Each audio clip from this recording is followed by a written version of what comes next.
नागपूरमध्ये पेपर फुटी प्रकरणाने शिक्षण व्यवस्थेलाच हादरा दिला आहे। या प्रकरणात पोलिसांनी आतापर्यंत मोठी कारवाई करत 5 आरोपींना अटक केली आहे।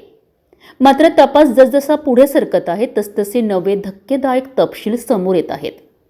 या प्रकरणातील 6वा आरोपी सध्या पोलिसांच्या ताब्यात असून त्याची कसून चौकशी सुरू आहे। धक्कादायक बाब म्हणजे हा 6वा आरोपी एका शाळेचा शिक्षक असल्याची माहिती पुढे येत आहे। यामुळे या संपूर्ण प्रकरणाला आणखी गंभीर वळण मिळाले आहेत।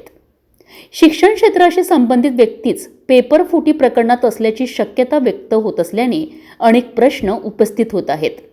तसेच या प्रकरणात 7वा आरोपी हा अल्पवयीन असल्याची माहिती समोर आली आहे। त्यामुळे या रॅकेटमध्ये विद्यार्थी आणि इतर व्यक्तींचाही सहभाग असल्याची शक्यता तपासली जात आहे। दरम्यान पोलिसांनी अटक केलेल्या आरोपींपैकी 3 आरोपींना न्यायालयीन कोठडीत पाठविण्यात आले आहे।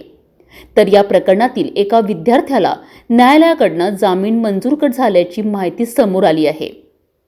पोलिसांकडून या संपूर्ण प्रकरणाचा सखोल तपास सुरू असून पेपर फुटीमागे मोठे रॅकेट आहे का याचा शोध घेतला जात आहे। या प्रकरणात अजूनही काही धक्कादायक खुलासे होण्याची शक्यता पोलीस सूत्रांकडून व्यक्त करण्यात येत आहे।